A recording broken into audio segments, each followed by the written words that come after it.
This is video 28 on MicroPython and the 7th video on LVGL 9 on a Raspberry Pi Pico.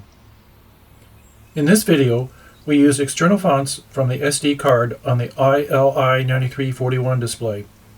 In a previous video, we showed how to wire and integrate an SD card.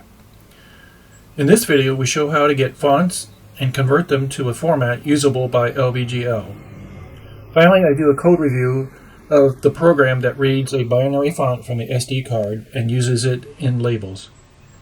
For this effort, I continue to use the Pico MicroPython display baseboard with the Pico2 USB board and the 2.4-inch Ili9341 display with integrated XPT 2046 touch and a SD card. The GitHub site contains the firmware for the Pico, Pico-W, and Pico2, and the MicroPython code for this video. As this channel covers multiple small system solutions over time, please subscribe to stay informed and click like, as that really helps. Let's look at a quick demo of the test font program on the 2.4-inch Ili9341 display. I'll click the green run icon.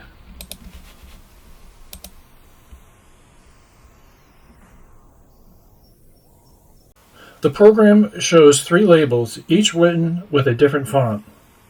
The first label contains the embedded Montserrat font.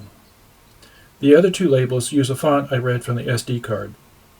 The LVGL document suggests there are 19 Montserrat fonts, sizes 12 through 48, available in LVGL.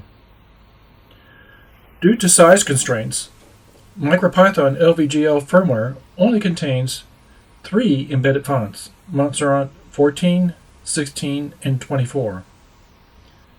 As a result, if our display needs other font options, then the best way is to read them from an SD card. Well, where do we get fonts? And can we get them license-free? Searching the internet, there are several websites. I chose to use Font Squirrel as they claim their fonts are free, including commercial use. From their site, I selected a font family like Montserrat and downloaded a zip file. It contained 36 TTF files of the font Montserrat in different styles. I picked the medium font. Now that I had a TrueType font, I used the LVGL font converter to transform the OTF format into a binary file.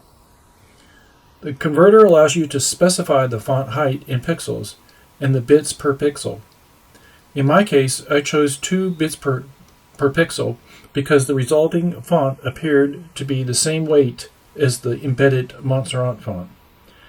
Then I used the right to generate the 19 font sizes from sizes 12 through 48. I placed these in a folder called Font on my GitHub site. Please copy the font folder to your SD card. Your Pico should contain the following files in the virtual flash drive. Okay, let's go back to our Pico and open the test font FS Pi program in Sony. So let me stop the first program. Recall from a previous video that we import SD card 2 as SD card and import the FS driver to interface to the SD card and attach it to the LVGL. You use the same SPI1 device, which we configure and mount as /SD. Just as before, I print a list of the file and directories on the SD card. Finally, our code registers the SD card as the S drive. We define the file system routines that we need, and this is enough for the LVGL font routines. So we didn't need to define very much.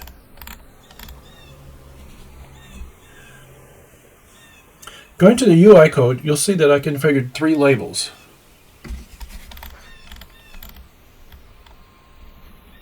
Label 1 displays text using the embedded Montserrat 16 font. So I did not read this font right here from the SD card. It's embedded within the LVGL.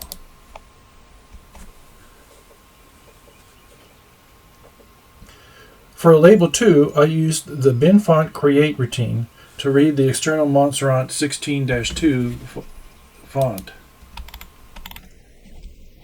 So right here, I use the LVGL routine. I set it for label using the now familiar style text font routine.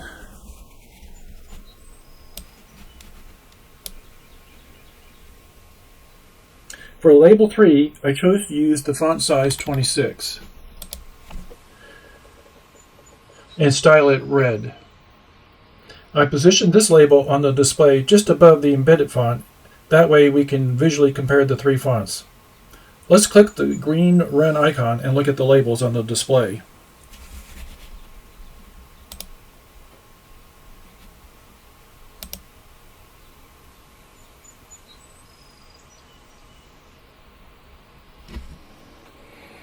Wow, the fonts work very well. In summary, we demonstrated external fonts. We discussed the LVGL fonts. We acquired fonts from a website. We also used the LVGL online font converter to convert the fonts. Finally, I reviewed the test font code. The external fonts are easy to add to our program, and we have a wider variety now. I hope this video helps your LVGL MicroPython coding. Thank you for listening.